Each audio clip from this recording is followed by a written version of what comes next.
Bonjour à toutes et à tous et bienvenue dans l'émission À Découvert. Aujourd'hui dans cette émission, on va parler d'autoconsommation, mais pas que. Pour cela, nous avons invité Rémi Bastien, qui est le président et cofondateur de la SAS Enogrid. Bonjour à vous, Bonjour. Rémi. Comment ça va? Très bien. Merci à vous d'être venu de la Seine-et-Marne à Lyon pour nous parler d'Enogrid, sur un projet sur lequel vous êtes en train de travailler en ce moment, qui est dans Lyon, qui est à côté, qui est en puisée, en début de puisée, qui est Villefargeau. Exactement. Allez-y, commencez pour nous présenter. Oui, d'abord, déjà, Enogrid, alors d'abord, pourquoi Enogrid? Qu'est-ce qu'on fait dans Enogrid? Présentez-nous un petit peu Enogrid. Alors, Enogrid, c'est une société qu'on a créée avec Benjamin et Thibault, il y a maintenant de ça 6 ans, avec pour but vraiment de faciliter le partage d'électricité à l'échelle locale, sous vraiment de circuits courts producteurs-consommateurs, sous une réglementation qui s'appelle l'autoconsommation collective.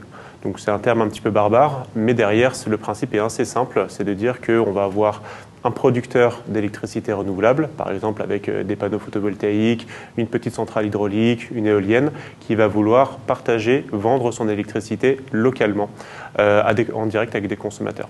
Et donc, quand on a vu cette réglementation sortir, on s'est dit, c'est tout nouveau, on est vraiment dans un changement de paradigme et forcément, les porteurs de projets vont avoir des besoins en termes de services, de conseils, mais aussi des besoins en termes d'outils.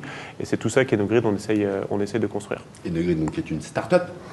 On est en train de passer de start-up à PME. Maintenant, c'est vraiment l'objectif pour nous. On a levé des fonds à deux reprises. Et là, la dernière levée de fonds qui date de 2024 a pour but de nous faire passer vraiment du statut de start-up au statut de PME, c'est-à-dire avec une rentabilité et une recherche vraiment d'équilibre financier.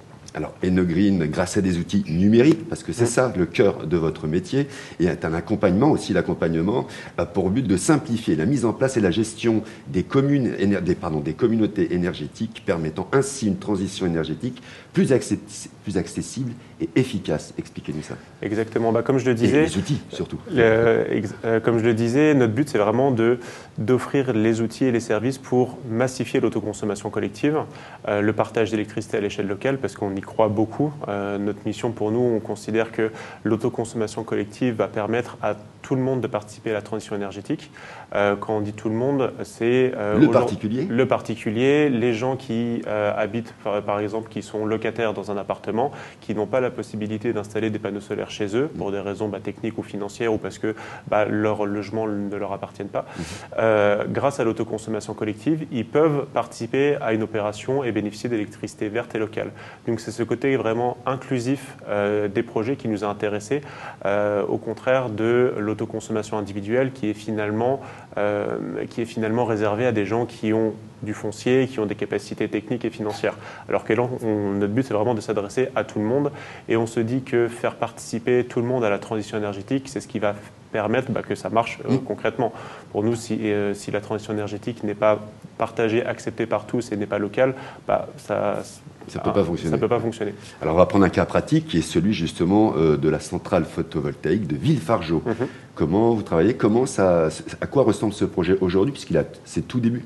Oui, c'est le tout début. Donc, le projet de Villefargeau, c'est un projet qui est porté par nos clients, qui va être le producteur. Donc, c'est le développeur CCE Parc Solaire qui installe des centrales photovoltaïques sur des fonciers qui louent pour ensuite aller valoriser cette production. Donc, je vais essayer, à travers l'accompagnement, d'illustrer un petit peu les outils d'Enogrid. Dans un premier temps, on a accompagné à la structuration du projet, à l'organisation, parce qu'il faut rassembler les personnes, il faut trouver les consommateurs. Donc, une réunion publique. Voilà, une réunion publique, un lien avec la commune, et surtout pour finaliser le recrutement des consommateurs, on a développé une plateforme de mise en relation producteur-consommateur qui s'appelle Mon Énergie Collective.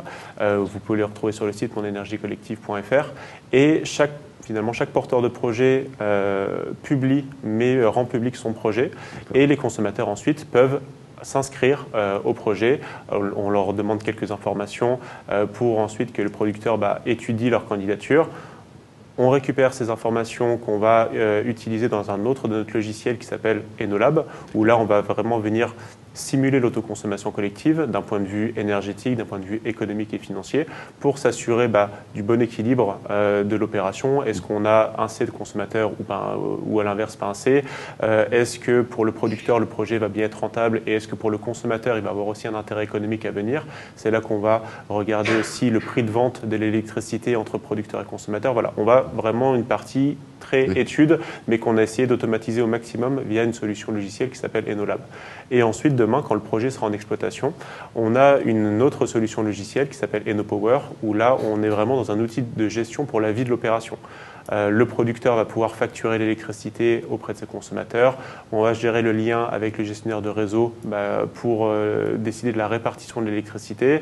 On va pouvoir gérer aussi les entrées-sorties, parce que le projet d'autoconsommation collective va durer sur 20 ans, 30 ans. Évidemment, les gens peuvent déménager, il peut y avoir des nouveaux consommateurs qui rentrent et même de nouveaux producteurs, des nouvelles inscriptions. Donc c'est tout ça qu'on gère, la vie de l'opération, et chaque consommateur qui va rentrer dans cette opération va aussi avoir une session personnelle où il va pouvoir retrouver ses informations, un peu l'équivalent de sa session, des sessions qu'on a auprès de nos fournisseurs où on voit notre consommation, etc. Là, c'est la même logique. Quand vous rentrez dans une opération d'autoconsommation collective, vous avez votre session personnelle. Vous voyez votre consommation, la partie réseau, la partie locale, comment vous vous situez par rapport au collectif, vous retrouvez vos factures d'électricité locale, etc. Sur Saint-Fargeau, c'est du photovoltaïque? Oui. Le photovoltaïque, ça marche quand il y a du soleil? Le photovoltaïque, ça marche quand ça a du soleil, effectivement. Alors comment ça fonctionne justement? Parce que je sais que ce n'est pas votre cœur de métier, mais comment le photovoltaïque, à partir du moment où il y a du soleil, super, ça engendre de l'énergie qui est redistribuée dans le réseau et tout le monde peut en bénéficier. Mais quand il n'y a pas de soleil, on se remet sur le réseau général? Exactement. En fait, je vais faire le parallèle avec ce qu'on appelle l'autoconsommation individuelle. Vous avez une maison, vous installez des panneaux solaires sur votre toit. Ce n'est pas pour ça que vous arrêtez votre contrat d'électricité avec votre fournisseur d'énergie. Parce que bien évidemment, la nuit ou quand il n'y a pas de soleil, vous continuez à avoir des besoins d'électricité, donc vous avez besoin d'être approvisionné. C'est exactement la même chose en autoconsommation collective. Ce n'est pas parce que, en tant que consommateur, je vais rentrer dans une opération que j'arrête mon contrat d'électricité avec mon fournisseur. Et finalement, c'est tout le travail qu'on fait avec le gestionnaire de réseau, de se dire qu'en tant que consommateur, j'ai deux sources d'approvisionnement. J'ai la source d'approvisionnement locale sur lequel j'ai un contrat direct avec le producteur et j'ai ma source d'approvisionnement réseau avec lequel j'ai mon contrat habituel avec mon fournisseur. Et le travail d'Enogrid et du gestionnaire de réseau, c'est de faire en sorte que les flux s'équilibrent et aussi, bien sûr, qu'il n'y ait pas de double facturation. Et alors, techniquement, c'est quoi? C'est un bouton automatiquement qui passe de l'un à l'autre, général à local? En termes d'installation physique, ça ne change rien. Tout passe par les compteurs communicants, les compteurs Linky pour les particuliers et les autres compteurs pour les professionnels. Et en fait, il y a ce qu'on appelle des coefficients de répartition et des affectations de flux. C'est un peu, là aussi, je fais le parallèle avec la fourniture. Quand vous êtes chez un fournisseur d'électricité verte, vous n'avez pas forcément des petits électrons verts qui arrivent chez vous. En fait, c'est du comptage qui se fait à l'échelle nationale sur des volumes annuels. Là, en autoconsommation collective, on va faire un double comptage à l'échelle locale sur un pas de temps de 15 minutes. C'est-à-dire que si vous rentrez dans une opération, vous consommez au même moment qu'il y a de la production, on va vous affecter la production locale. Si vous ne consommez pas, on ne va pas vous affecter la production locale. Donc tout ça, ça s'équilibre bien. Et surtout, ce qui est important de bien comprendre, c'est qu'en tant que consommateur, on n'a pas besoin de matériel supplémentaire chez soi. C'est le gestionnaire de réseau Enedis qui gère tout ça. Et après, Enogrid, nous, on rentre en lien avec eux justement pour mettre en place ces opérations. Est-ce qu'on le ressent sur la facture? Oui, on le ressent sur la facture. C'est tout le but en termes pour un consommateur de rentrer dans cette typologie d'opération. Déjà, personne ne nous y oblige, donc on pourrait très bien rester uniquement avec son fournisseur d'énergie. Donc, si je veux rentrer dans une opération, moi, en tant que consommateur, j'y trouve un intérêt. Et souvent, il peut avoir l'intérêt de participer à l'économie de son territoire, il peut avoir l'intérêt de participer à la transition énergétique, mais après, on ne va pas se mentir, c'est mieux quand on y trouve aussi un intérêt économique. Et c'est là que, un peu la beauté de l'autoconsommation collective, c'est que on est dans un modèle vraiment gagnant-gagnant, où le producteur va vendre à un prix défini son électricité au consommateur, qui va être intéressant pour lui. Mais pour que le consommateur soit d'accord de ce prix, il faut également que ce soit intéressant pour les consommateurs. Donc il y a une négociation assez saine finalement qui se fait en disant bah, voilà, voilà à tel prix je peux vous proposer, et le consommateur qui dit bah oui, moi je m'intéresse, moi ça m'intéresse donc je rentre dans l'opération. La chose qui est également intéressante, c'est que ce prix-là, contrairement à ce qui se passe sur les marchés d'électricité auprès de nos fournisseurs, le producteur il a une visibilité sur ce prix. Il a investi dans sa centrale, il sait à combien va être son coût de production, c'est lui qui va gérer la centrale pendant 20 ans, donc il peut s'engager sur du long terme. Il peut être capable de dire, bah, en fait, mon prix de l'électricité, il ne va pas bouger pendant 5 ans, 10 ans, 15 ans, ou alors s'il va bouger, je suis exactement capable de vous dire à partir de quelle formule on va s'indexer par rapport à l'inflation, par exemple, ou par rapport à des choses comme ça. Alors qu'on l'a vu ces dernières années, auprès de nos fournisseurs d'énergie, malheureusement, on ne maîtrise pas tout. On est sur des marchés nationaux et européens, il y a des contextes géopolitiques qui peuvent influer aussi là-dessus. Donc, on a tendance à dire, l'expression malheureusement n'est pas de moi, mais je l'aime beaucoup, donc je la reprends, que l'autoconsommation collective, ça peut être un bouclier tarifaire pour le consommateur à l'échelle locale. De se dire, je sécurise une partie de ma facture parce que je ne mets pas tous mes œufs dans le même panier, enfin, en tout cas, je n'achète pas tous mes œufs au même endroit. Si demain, 30% de mon électricité, je l'achète à un producteur local avec un prix qui est intéressant pour moi et sur lequel j'ai une visibilité, eh ben, je suis moins sujet au risque qu'il peut avoir sur les marchés à demain une augmentation des prix sur les marchés. D'accord. Alors juste, comme on pourrait appeler Enogreen, donc activité actuelle, aide à la transition énergétique, on refait un topo écologique, création de parcs énergétiques photovoltaïques en France, c'est important de le dire, et l'activité de formation pour accélérer la transition énergétique.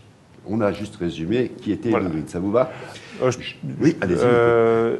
Je précise, par le développement, nous, on est vraiment apporteurs de solutions. Donc, ce n'est pas nous qui développons les projets. On ne joue jamais le rôle de producteur. Les producteurs sont généralement nos clients. On travaille avec les producteurs. Et je précise aussi qu'on ne travaille pas seulement avec des producteurs photovoltaïques. L'autoconsommation collective marche avec tout type d'énergie renouvelable. Et on a des très beaux projets aujourd'hui qui sont déjà sortis avec des centrales hydroélectriques. Un exemple Un exemple, j'en ai 2 à Dun-sur-Meuse, où on a tout un village, finalement, qui est passé avec une petite centrale de 200 kg qui est passée en autoconsommation collective. On a aujourd'hui quasiment 250 points de consommation qui sont là. Il y en a aussi à Mutterschelf. Il y en a à Cœur de Savoie où on a une très grosse centrale. Voilà. Il n'y a pas seulement le photovoltaïque, aussi l'hydraulique et ce qui commence à arriver, l'éolien. Là, on était un petit peu bloqué en fonction de... la loi mettait une limite en termes de puissance qui vient d'être déplafonnée. Je ne rentre pas trop dans la technique, mais tout ça pour dire que les projets éoliens vont pouvoir arriver maintenant que la limite de puissance de l'autoconsommation collective a été augmentée. Rémi, je me permets de revenir sur Villefargeau, parce que ça touche un certain nombre des habitants sur le territoire dans lequel on est. Là, au début, on est au tout début du projet. Il faut que les gens, vous l'avez dit, entreprises et particuliers s'inscrivent sur un site internet qui s'appelle, on va le redire, monénergiecollective.fr. Aujourd'hui, il y a, je crois, 80 personnes qui sont inscrites, mais il faut qu'il y en ait 100. Pourquoi ?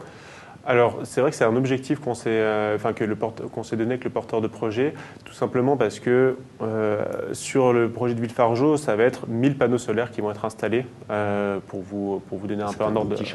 Ça fait quand même de la production. Et donc, il faut, en face de cette production, il faut qu'on ait un réservoir de consommation, j'ai envie de dire. Surtout qu'en autoconsommation collective, il faut que la consommation se fasse au même moment que la production. Et comme vous l'avez dit tout à l'heure, la production solaire, c'est une courbe comme ça qui n'est pas fixe durant la journée et même en fonction des saisons. Donc, il faut qu'on trouve suffisamment de consommateurs pour être capable de venir autoconsommer cette production locale. Donc, c'est pour ça, pour commencer, on s'est dit 100 consommateurs, c'est bien. Je pense qu'on pourra même augmenter. Et c'est viable économiquement à partir de 100, c'est ça? Oui, ça va être viable économiquement. Après, le producteur a toujours la possibilité de valoriser son surplus, ce qu'il n'aura pas vendu localement, de le valoriser par d'autres biais.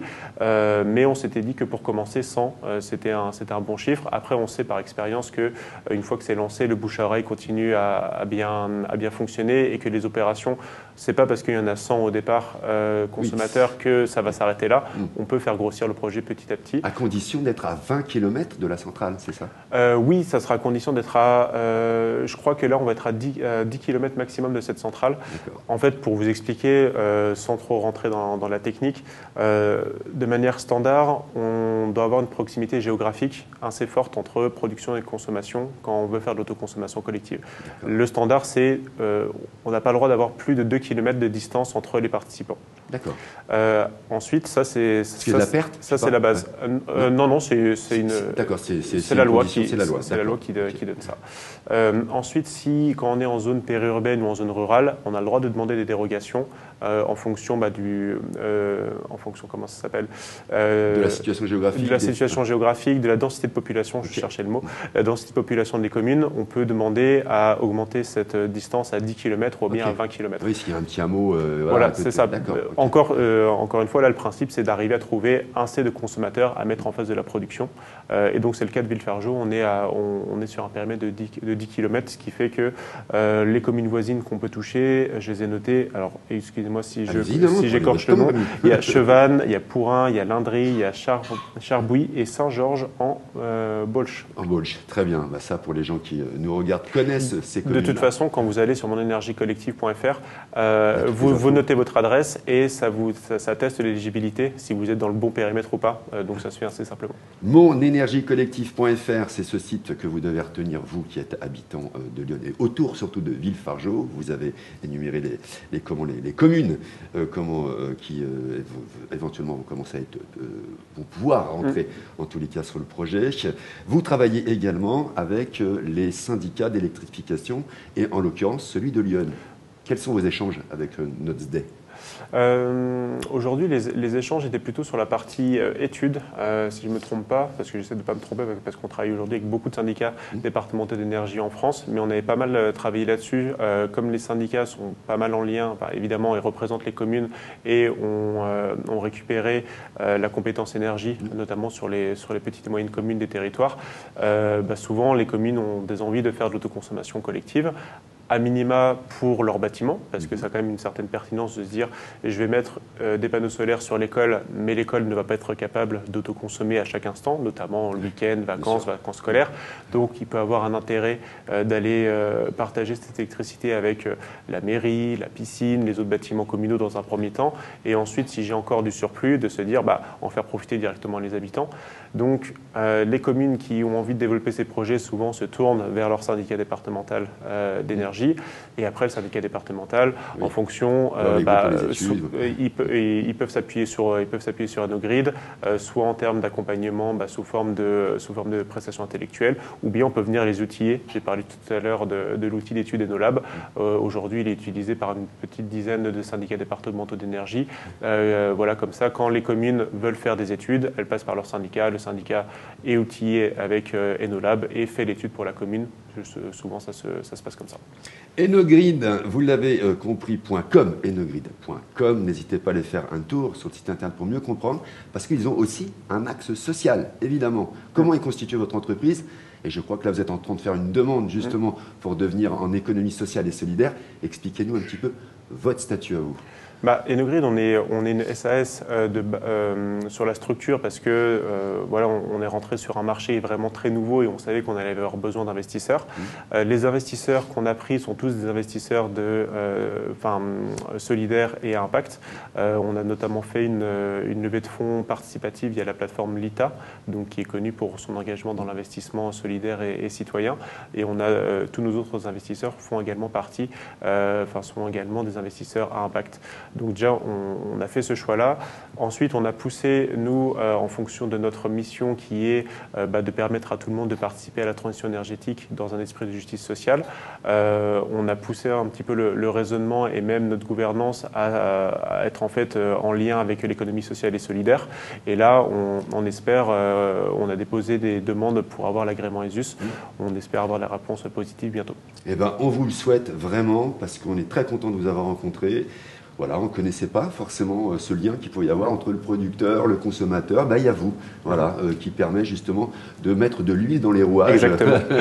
Merci en tous les cas à vous, Rémi, Rémi Bastien, et puis avec vos collègues, vos associés, il y a Pascal Rouget, il y a Olivier Bianic. Alors ça, c'est les porteurs de projets de Villefargeau, ou sinon les associés côté Enogrid, mes associés, c'est Benjamin Berthoud et Thibaut Riet. Eh ben, très bien, voilà, et on va faire un tour évidemment sur 2 sites internet qu'on va remettre, vous le voyez à l'image, enogrid.com et monenergiecollective.fr. Vous êtes venu de Seine-et-Marne, merci à vous. Merci beaucoup. Fait le trajet, c'est pas loin la Seine-et-Marne. Non, c'est pas très loin. À peine. Voilà, merci à vous. Et puis, n'hésitez pas à faire partager évidemment cette émission, surtout vous qui êtes des habitants qui nous regardez de Villefargeau ou autour de Villefargeau.